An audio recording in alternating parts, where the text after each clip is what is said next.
حمید لولایی.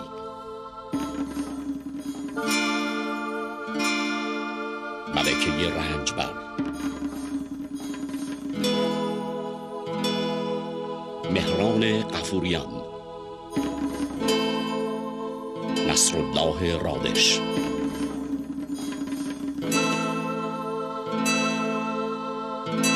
کامران ملک مطیعی. یوسف تیموری.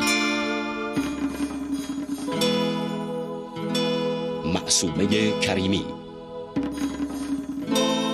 آرام جعفری. اشکان اشتیاق.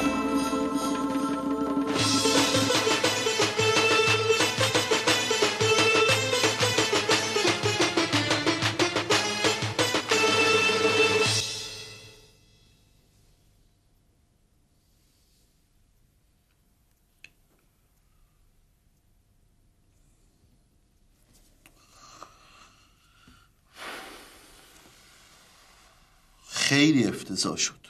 2 دقیقه دیگه بیشتر کشش داده بودی پاک آبرومون رفته بود. حالا که نرفته آقا بروز، بابا ول کن. ما میخواستیم یه خدمتی بکنیم نشد، بد کردیم. آقا خشایار، شما چطور به ذهنت نرسید با این فولاد هماهنگ کنی؟ آدم یه خورده باید مغزش کار کنه دیگه بابا. آقا بروز من همیشه میگم بابا آدم باید یکم مغزش کار کنه دیگه. بابا هیچ وقت با هماهنگ نمی تا اگه اون مغزت کار میکرد یه دونه از اون چشمکای منو میگرفتی. خیلی خوب ببخشید. خیلی خوب، حالا بسته. شما دوتا هم دیگه که شما یه دعوا نکنید، یه فکری کنیم ببینیم برای فردا چیکار میشه کرد. یه راه حلی چیزی. چته؟ قنبات کردی؟ حق داره آقا بروز، اون مشتی که از فولاد خورد بابا فیلو از پا میندازه. نمیدونه بابا من بوکسورم. بگو بهش. مش خوردن از بوکسور همینه دیگه عاقبتش. بله تازه مجتمع قشنگ نخوابید پا چشش، وگرنه بعد 4 تا بخیه میخورد اینجا. یه پسر اینجوری شده بود تو باشگاه دیگه، مجتمع خورد تو صورتش. ببینی آقا بروز مغز پسرم چقدر سالمه. آفرین آفرین. بالاخره باید یه راهی پیدا کنیم افتضاح که امروز جبران بشه دیگه. تو چه مرگته؟ یه حرفی بزن. شدی آینه دق نشستی اینجا؟ من دیگه نیستم. ببخشید.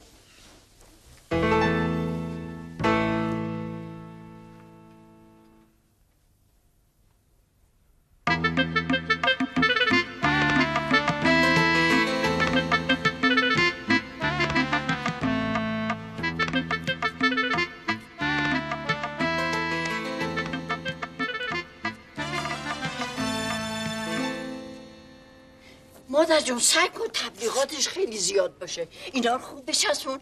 بالاخره هرچی باشه من میخوام رئیس بشم. مادر جون آره زحمت بکش، خیلی خوب درست کن. خیالتون راحت باشه مامان. من فکر میکنم خشایار به من رأی بده.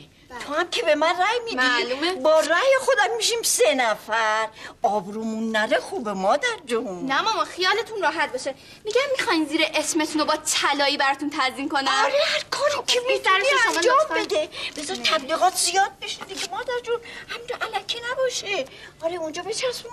خب آره بیا من نگه دارم، تو قشنگ مواظب همه چیز باید باشی.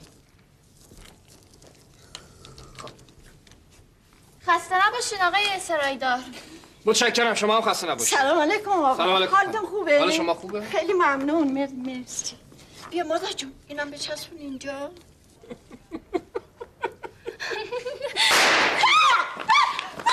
چی بود؟ نترسید خانم، چیزی نبود. خانم چیزی نبود، نترسید. مامان جون نترسین، ترقه بود. چی بود؟ چی بود؟ خانم چه دفعه صدا کرد؟ نگران نباشید، منظورشون من بودم. حالا اومدیم تو زندگیمون یه کار مثبت انجام بدی. ببین خوبیات تو دنیا نیومده. هرس نخور مامان. قلبم ریخت مادر جون. وای میبینید این مردمو؟ بیاین بریم مامان جون. وای مادر جون قلبم ریخت. چی بود؟ با اجازهتون یه کمی یواش را برو مادر جون. نمیتونم تون بیام. قلبم ریخت. وای خدا مرگم بده.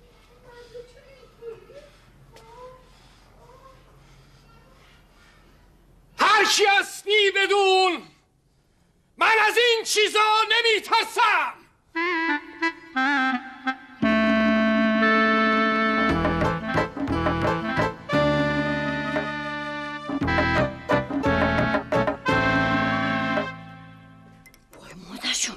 اصلا قلبم دو شوی میسته. خدا نکنه مامان.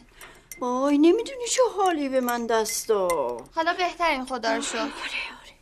آب قندتون رو بخورین.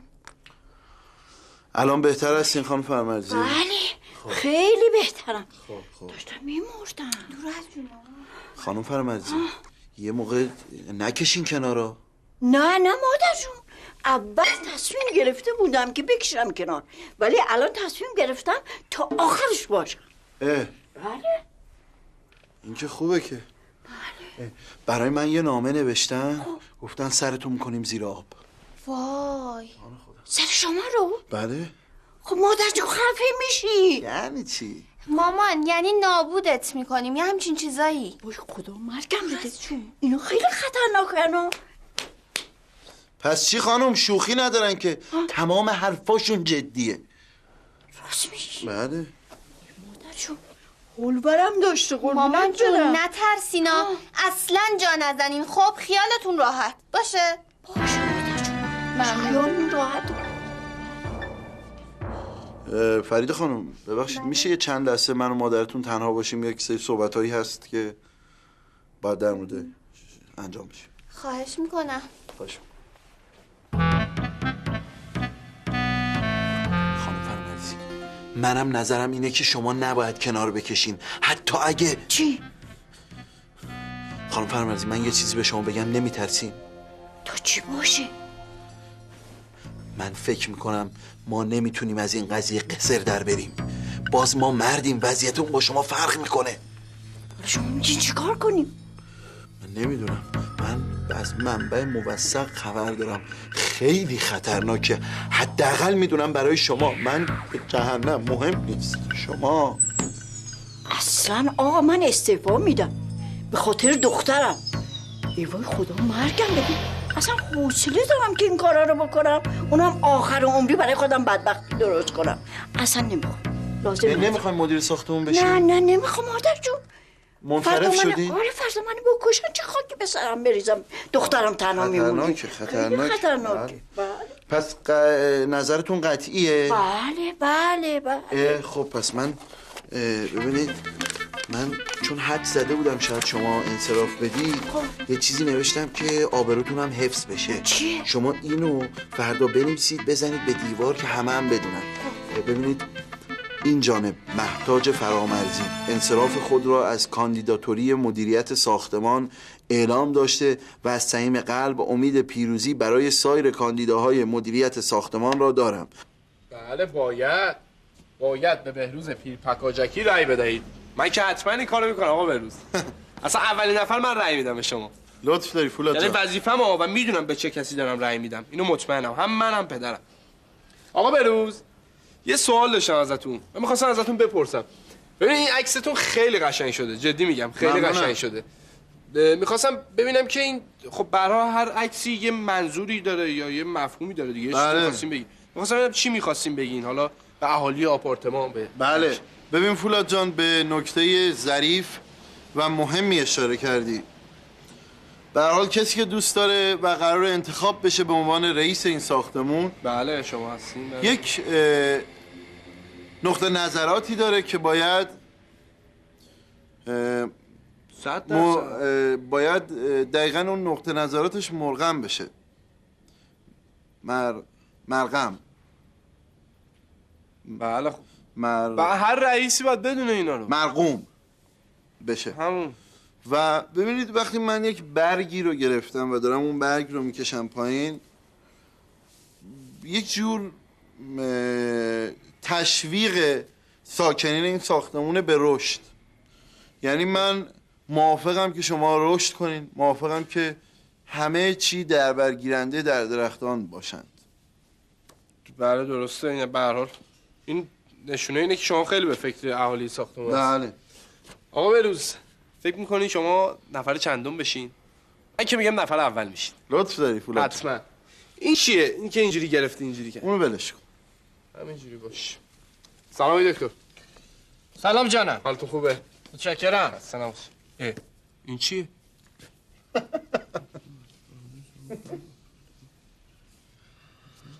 شما اینو خوندی؟ همین الان خوندم. آقا بهروز شما هم خوندی اینو؟ بله. خیلی اشتباه کرد خانم فرامرزی. برای چی انصراف داد؟ مجبور شد. از اولش هم نباید خودش قاطی این بازی ها میکرد. البته حتما نیتش خیر بوده.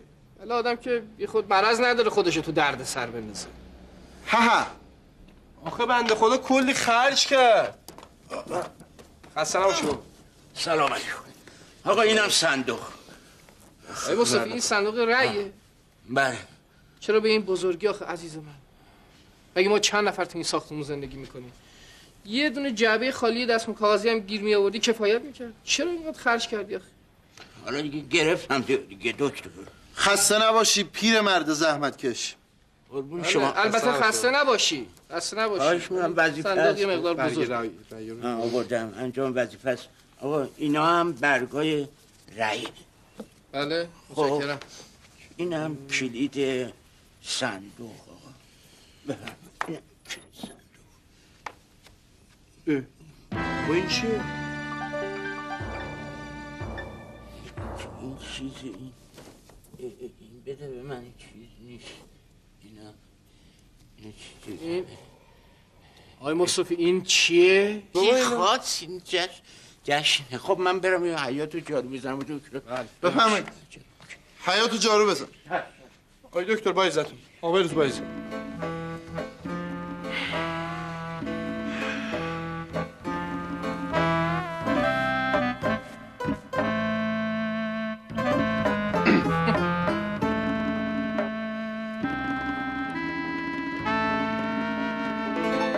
نخیر آقا، بنده شدیداً مخالفم. آقای پیرپک آجاکی، رقیب محترم، به نظر من مدیر اجرایی در امر انتخاب مدیر ساختمون خودش نباید زینف باشه. بله خب البته میدونین چیه، الان من اصلا نظرم رقابت نیست، یک همفکریه. بله. منم نظرم با شما یکیه دکتر. خواهش میکنم. بله. پس اگه یکیه چرا میفرمایید آقا خشایار؟ خب دکتر ما یک چیزی رو نادیده گرفتیم. بفرمایید. خشایار بفرمایید. مرد زحمتکشیه توی این ساختمون. بله. که ساعتهای زیاد حیات رو جارو میکشه، گلها رو آب میده. یک صفا و صمیمیتی در این ساختمون هست که اونا همش تو دل این خشایره. جون من دکتر یه دقیقه نگاش کن ببین چه آدم ساده و بیریاییه. نگاه کن قیافشو. بله خب بله، صفا، صمیمیت، بیریایی اینا رو من همه رو قبول دارم. اما شما باید نظر بنده هم در این امر دخیل بدونید. بله. بله. پس با خشایار موافق نیستید؟ اصلا مخالفم شدیدم. چرا دکتر؟ همینجوری. میگم که آقا بهروز یه سمتی هم برای آقای دکتر بذار که بنده رو میخواید همین اول راه بخرین آقا؟ نه دکتر این چه حرف؟ بنده هدفم سمت نیست. هدف من اینه که این ساختمون از بلا تکلیفی و نابسامانی در بیاد. بله دکتر. چی داری میگی تو همینجوری برای خودت؟ مگه کسی قرار سمتی بگیره؟ ببین آقا بهروز تو قول دادی من مسئول شارژ ساختمون بشم، زیرش نزنی ها. مسئولیت‌ها رو تقسیم کردید اصلا؟ بابا تو یه دقیقه ساکت شو بذار من حرفمو بزنم. میذاری من حرف بزنم؟ بفرمایید. آقای دکتر شما نظرتون رو کیه؟ کی باشه این مسئول اجرایی؟ بنده میگم که آدم باید وجدان خودش رو اینجا در محکمه قرار بده، کلاه خودش رو قاضی بکنه. من البته تحمیل نمی کنم ولی به نظر من اگه حتما خانم فرامرزی باشه خوب. نه دکتر، اصلا خانم فرامرزی میترسه. ما یه دونه ترقه جلوش انداختیم خودشو کشید کنار. چی؟ بابا تو یه دقیقه ساکت شو خشایار. تو هر چی بخوای من نوکرتم، من بهت میدم. یه دقیقه حرف نزن. دکتر من موافقم. باشه خانم فرامرزی خیلی خوبه. بله. تصویب شد. خوبه. پس با اجازهتون من برم بهشون خبر بدم. اشکال نداره. خواهش میکنم. شب شما بخیر. ببخشید دکتر وقت شما رو هم گرفتیم. آقا خب بهروز چرا قبول کردی؟ برای اینکه تو داشتی همه چی رو لو میدادی مرد حسابی. خب برای که من میخواستم مسئول ساختمون میشه، اصلا نفهمیدم چی دارم میگم. لعنتی. چت بود تو؟ فهمیدی چی گفتی؟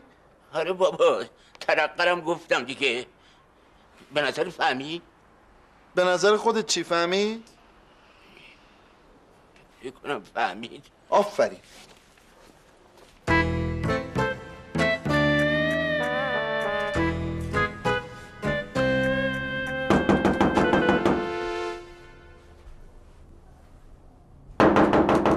کیه؟ باز کنید بی زحمت. اومدم یه دقیقه مهلت بدین. اومدم. سلام خانم فرامرزی. سلام آقای دکتر، حالتون چطوره؟ خوبی؟ حال شما خوبه؟ سلامتی. خوبیم، بد نیستیم. هر دو خانم خوب هستن؟ خوبن. سلام برسونید. فرمایشی داشتید؟ خواهش میکنم. هستم خدمتتون. میگم ارزم حضورتون که بنده با آقای مصطفی آقای پیرپگاجکی صحبت کردم. بله. و قرار این شد که شما بشید مدیر اجرایی برگزاری همین قضایی مدیریت ساختمون. خب. آقای مصطفی و آقای پیرپگاجکی شدیداً مخالف بودن خانم. بله. اما من گفتم شایسته تر و بالیاقت‌تر از خانم فرامرزی برای احراز این پست، یعنی مدیر اجرایی برگزاری انتخابات مدیریت ساختمون نداریم. من گفتم بهشون دیگه. به هر حال شما و دخترتون خانم 2 نفری خودتون. بله. یعنی چی آقای دکتر؟ یعنی اینکه خب همین برای برگزاری 2 نفر بهتره به هر حال. خیلی ممنونم، دست شما در نکنه. حالا چیکار باید بکنیم؟ الان میگم خدمت شما. فقط یه لطفی در حق من بکنید. مثلا چیکار کنم؟ الان میگم خدمتتون. ببینید شما این صحبتی که میخوام بکنم از صمیم قلب بگید، اصلا تعارف نکنید. از صمیم قلب بفرمایید که به نظر شما برای این مدیریت ساختمون چه کسی شایسته تر و بهتره؟ کی؟ به عقیده من آقای جکی بد نیست. خانم بعد الان میگم 2 ساعت راجع به شما داشتم پایین صحبت میکردم، دفاع کردم، سینه سپر کردم جلوشون واسطم. شما میفرمایید آقای پیرپگاجکی بهتره؟ چه حرفایی میزنید خانم؟ ای وای، یعنی شما میفرمایید که من و دخترم به شما رأی بدیم؟ خب دیگه بله دیگه اگه اشکالی داره البته نه، ولی دیگه اون چیزی که تو قلبتونه به هر حال. نه چه اشکالی داره؟ باشه آقای دکتر، من و دخترم به شما رأی میدیم. ببخشید خانم فرامرزی، من خیالم راحت باشه دیگه. خیالتون راحت باشه. متشکرم. خیلی متشکرم. خیلی ممنون. خدا نگهدار. خدا شب حافظ. شما بخیر. سلام برسونید. خدا حافظ.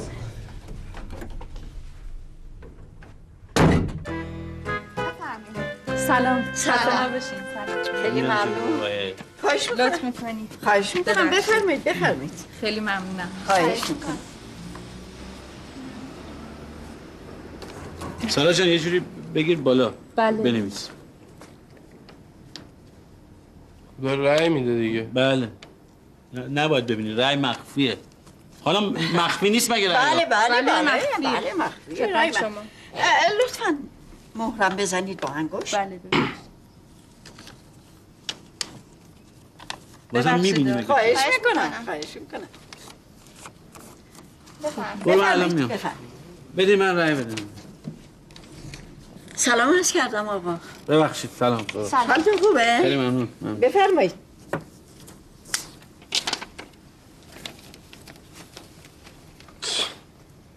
که با همیم که آخه کی گفته با همیم؟ هنوز جای مشتت هست. کی گفته با همیم؟ خب اصلا حالا به جای مشتم چیکار داری؟ تو به دامادتون نمیخوای رأی بدی؟ به شمارش ربطی نداره. لطفاً مهرم بزنید. بفرمایید لطفاً. بفرمایید سریعتر. من دیدم. سریعتر بله بفرمایید. خیلی ممنون. سلام. سلام. حالت چطوره؟ خوبی؟ خواهش میکنم. بفرمایید. من میشه مخفی رأی ندم؟ نه نمیشه. خب باشه. میگم ولی. بله. مشخصه دیگه. کیه؟ آقای بهروز پیرپگاجکی. بله. ای وای. به هر حال شاگردی گفتم، استادی گفتم. بله بالاخره هرچی باشه بفرمایید. استاد. بله. لطفاً مهر بزنید. ببخشید. بله. آقا بهروز. دست شما در. آقا بهروز برو که رفتیم. خدا حافظ. خدا حافظ. سلام. قانون خوندی؟ بله خانم فرامرزی همه رو خوندم. بله. خب آقا هرجان شما چند سالتونه؟ من 17 هستم، یعنی رفتم تو 17 هستم. مشکلی نیست بفرمایید. شناسنامه آوردی؟ بله اینا. بله.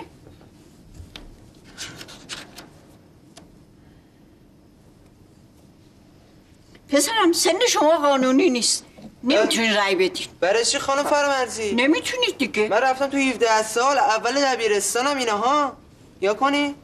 بله ولی نمیتونی رای بدی. راست میگه مامان، تو 17 ساله.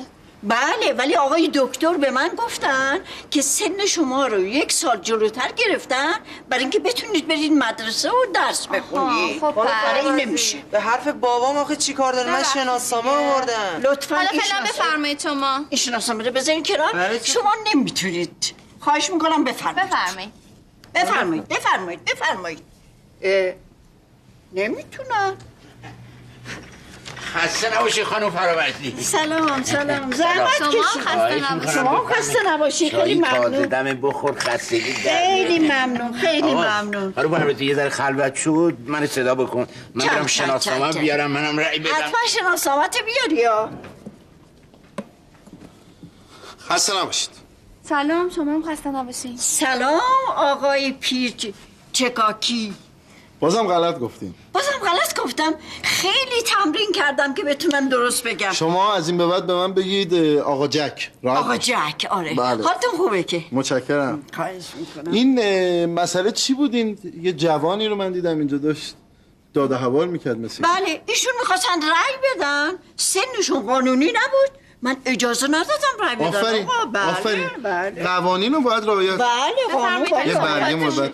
خواهش میکنم بفرمایید. متشکرم. مهرم باید بزنید. فراموش نکن. انگشت منظورتونه؟ بله. بیا اینجا ببینم. اینجا واسه ببینم. کی گفت ارجنگ نمیتونه رأی بده خانم؟ من کتاب قانون دارم. شناسنامه یعنی سند. یعنی چه آقا؟ نمیتونن، سنشون قانونی نیست. کی گفته؟ شناسنامه‌ش الان کجاست؟ اینجاست. بفرمایید. بدید من شناسنامه رو. خانم شناسنامه یعنی سند. خب قانونم داره میگه شناسنامه یعنی سند. شما باید چرا حرف مزخرف و یاوه یه نفر دیگر رو گوش بکنی قبول کنی؟ خود شما گفتین آقای دکتر که 1 سال شناسنامه‌شو زیادتر گرفتم برای اینکه بتونم برم مدرسه درس بخونم. خانم شما حرف بنده چیکار دارید؟ قانون ببینید چی میگه. این سنده، قانون داره اینو میگه. بعد رأی بده، برو رأی بده ببینم. برو جلو ببینم. رأی بگیرید اگر شناسنامه‌شون مشکل نداره مشکل نداره. حالتون خوبه آقای دکتر؟ متشکرم. حال بنده خوب. عجیبه. آقای پیرپکاجاکی لطفا سریعتر. خواهش. خیلی ممنون. لطفا. بفرمایید. حالا شما خودش رو زیاد ناراحت نکنه. بفرمایید. درست کن.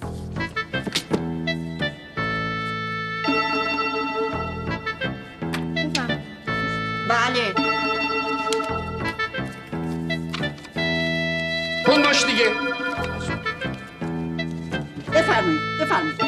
سلامت.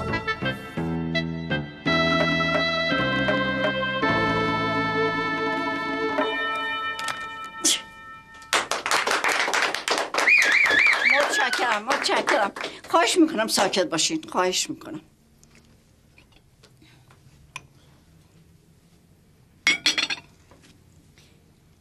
خسته نباشید میگم به همسایه‌های عزیزم.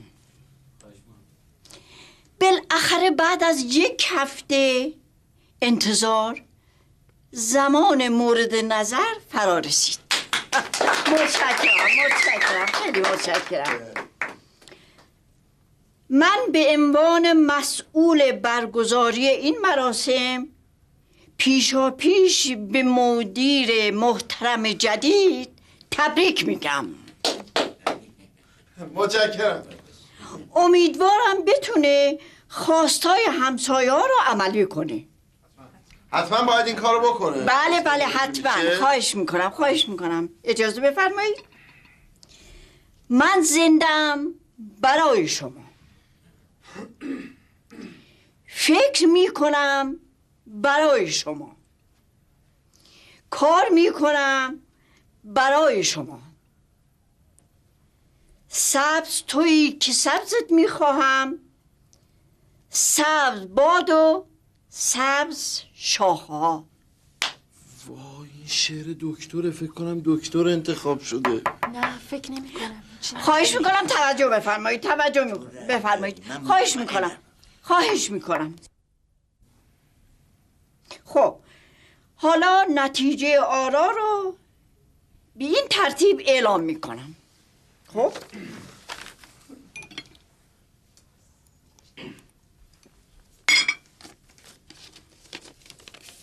جناب آقای دکتر مهرتاش سرایدار 5 رای.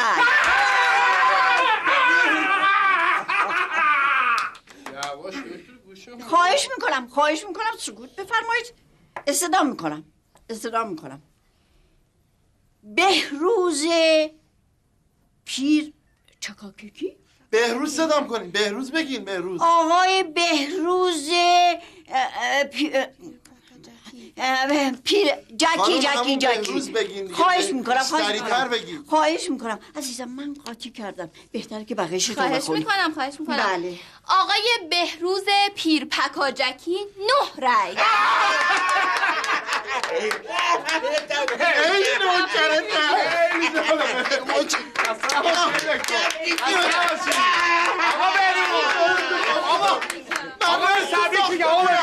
من رئیس هستم. من توی این ساختمون قول میدم به همتون خدمت کنم. من نمیتونم احساسات خودم خواهش میکنم شروعش نکنید آقایون. خواهش میکنم. بفرمایید. خواهش میکنم احساسات به خرج ندید. من متعلقم به همه شما. متشکریم. خیلی متشکریم. یعنی واقعا من به شما خسته نباشید میگم. من نوکردم. تو لیاقت این کارو داری. من گفتم مصطفی من نوکردم. من قربون هر چیزی سرایی داره برم. من انتخاب شدم سارا. من بالاخره انتخاب شدم. بفرمایید. حالا چایاتون رو بفرمایید.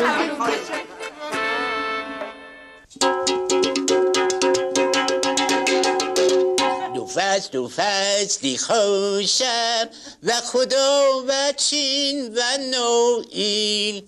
دو فصلی خوشم و خدا و چین و نوئیل. دو فصلی خوشم و خدا. ببخشید آقا شرمنده سایه ادب شد. نه اختیار داریم به افتخار آقای مصطفی.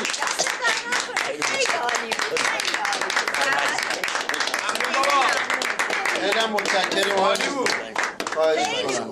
خب دوستان خوش میگذره که؟ بله. آقا بهروز اگر اجازه بدین من یک شعری گفتم در وصف شما و تعمیرگاهتون، اونو بخونم. خواهش میکنم. اونو دیگه بذار تعمیرگاه بعداً برام بخون.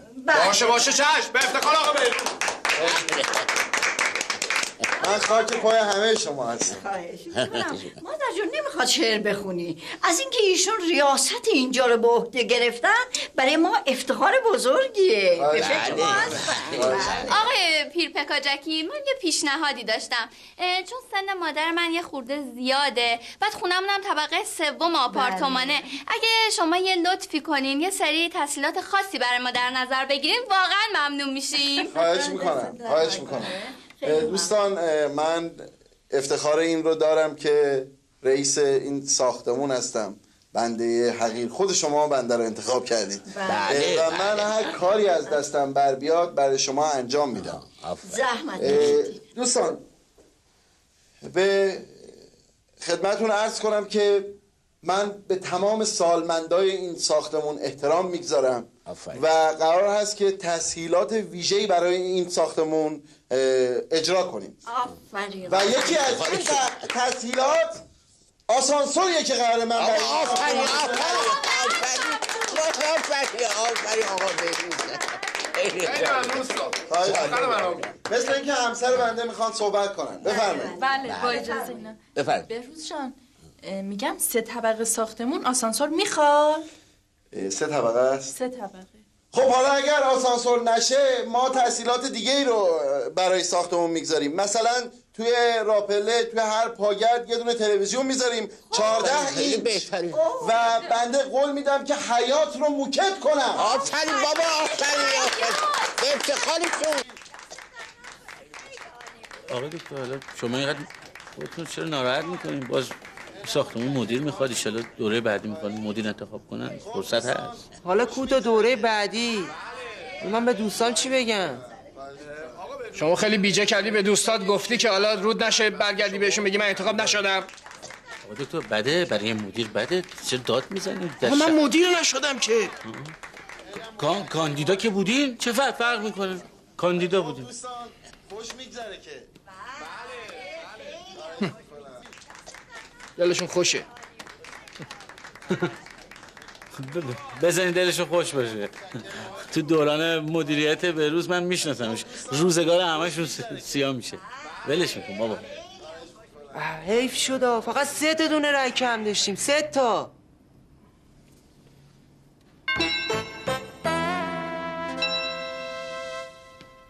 ما تو این ساختمون چند تا ساکن داریم؟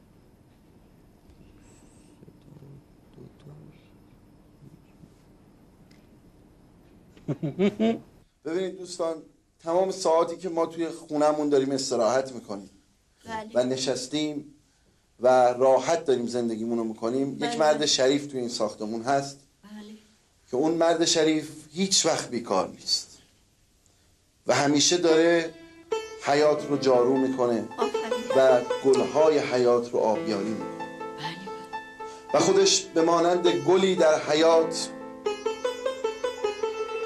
هست. و این دوست عزیز و مرد شریف، من ببخشید احساساتم رو نمیتونم شاید کنترل کنم. اون کسی نیست جز خشایار مصطفی، سرایدار پیر و زحمتکش ما. به افتخار آقای مصطفی، دوست عزیز بنده که در تمام این مسائل در کنار من هست، یک تشویق خواهم.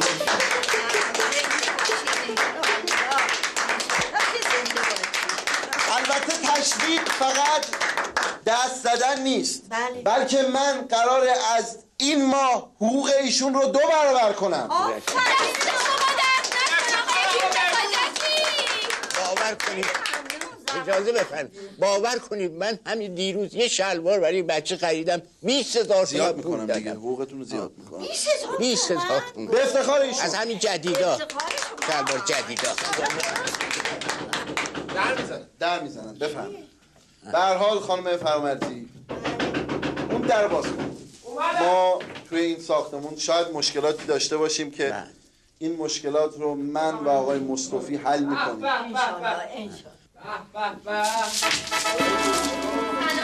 سلام عرض کردم آقای دکتر. سلام علیکم. احوال شما؟ حال شما خوبه؟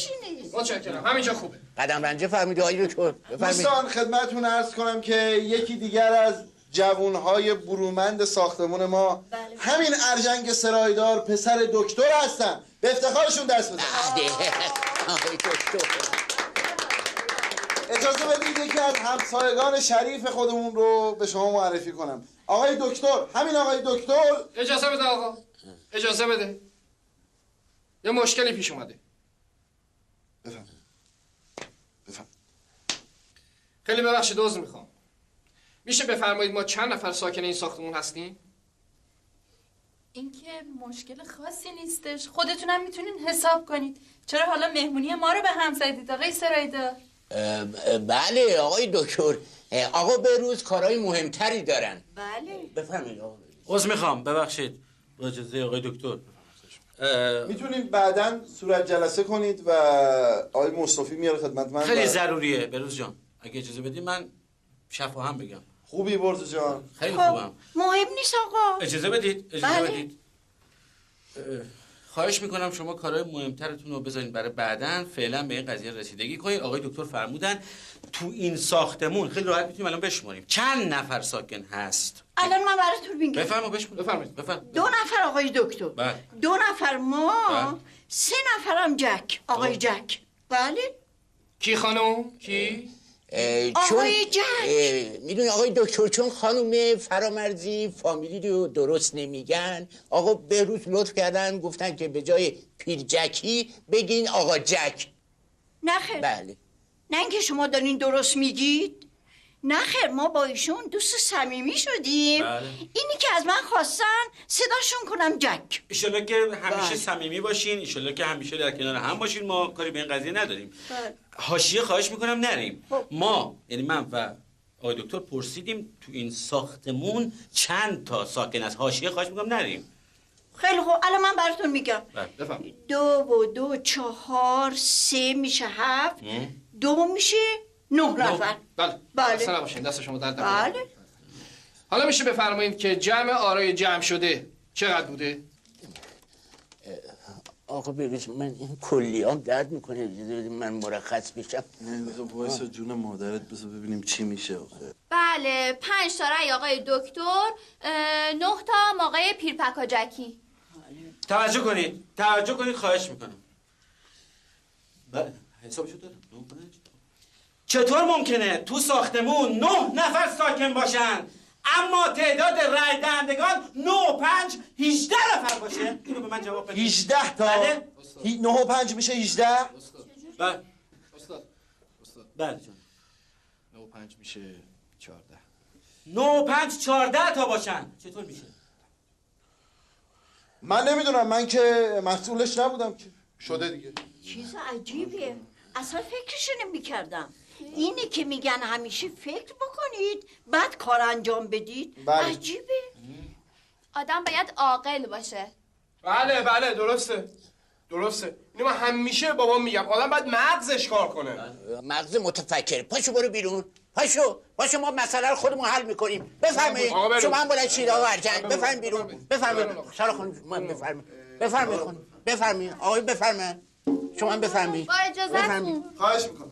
خانم فرمانده شما هم بفرمایید. بفرمایید خواهش میکنم. من چرا؟ من که چیزی نمیفهمم که. من همینجور میشینم. حالا استثناء شما هم بفرمایید بعداً با خبر میشین. خبرها میرسه. خانم بعداً در خدمتتون هستیم. بفرمایید. بفرمایید خانم. مجلس مردونه باشه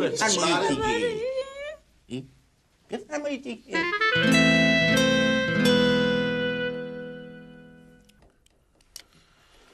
تو کی اون برگا رو ریختی تو صندوق زبل؟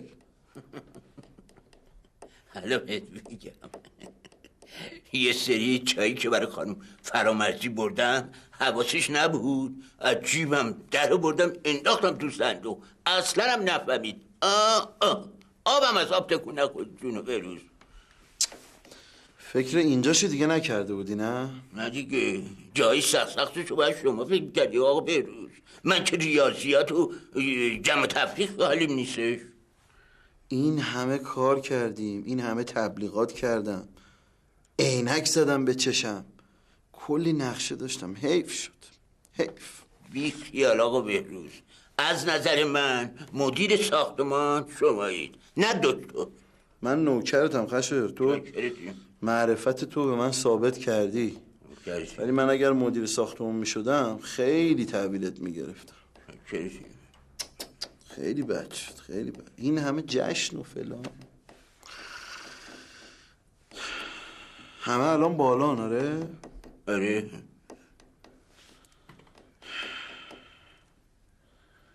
دکتره همه رو جمع کرده بالا، جلسه توجیهی گذاشته که تو این 1 سال میخوام چی کار بکنم.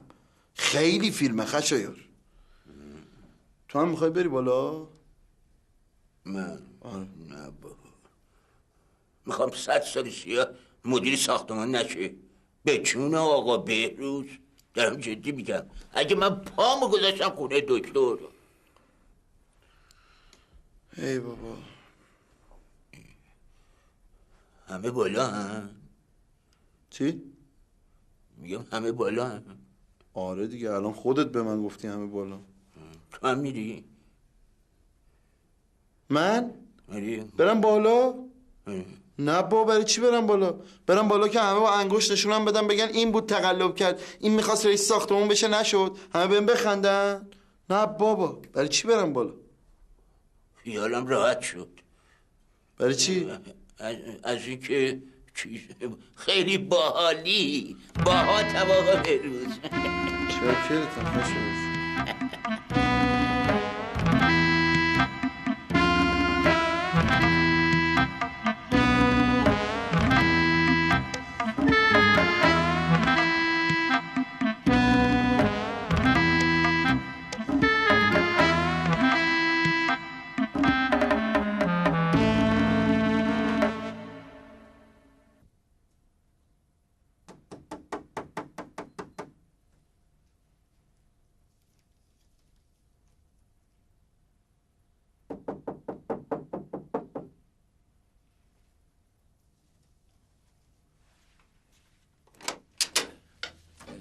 سلام عرض شد جناب مدیر.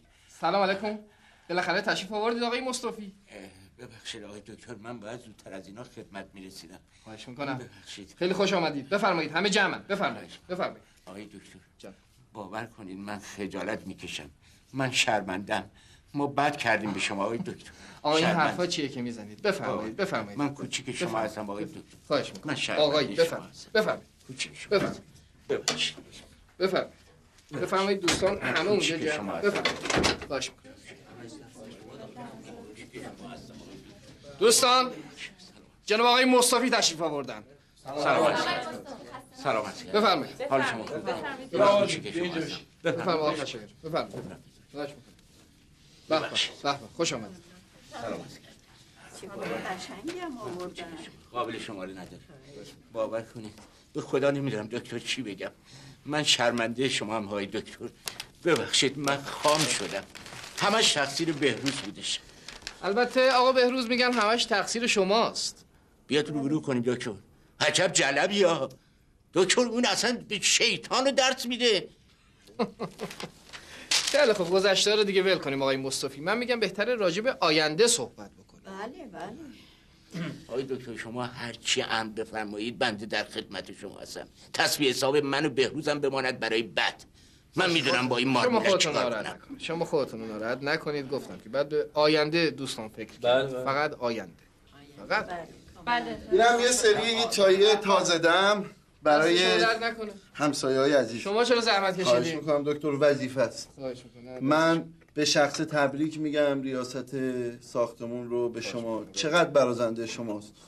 و ما اصلا همین که یک دکتر رئیس این ساختمونه، ما چقدر میتونیم افتخار کنیم بهشون. بنده حقیر مخلص همه همسایه‌ها هستم و در خدمت شما. قربونتون برم. مخلص. محبت. تموم شد صحبتاتون؟ آره. حالا بعدم با تو هم من با شما صحبت دارم. الان تو جمع قند نمیدونم. شما خوب هستید؟ ممنون. بفهم. آقا بروز دستتون درد. خواهش میکنم.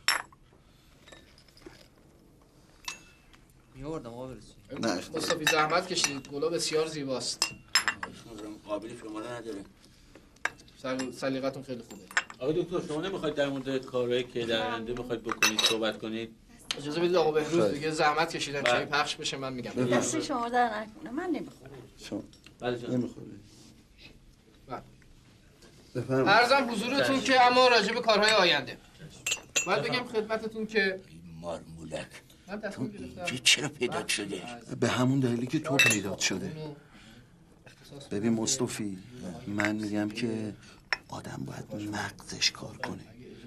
حالا من اگه رئیس ساختمون نشدم میتونم از رئیس ساختمون استفاده کنم یا نه؟ مارمولک آدم باید مغزش استفاده کنه. سرما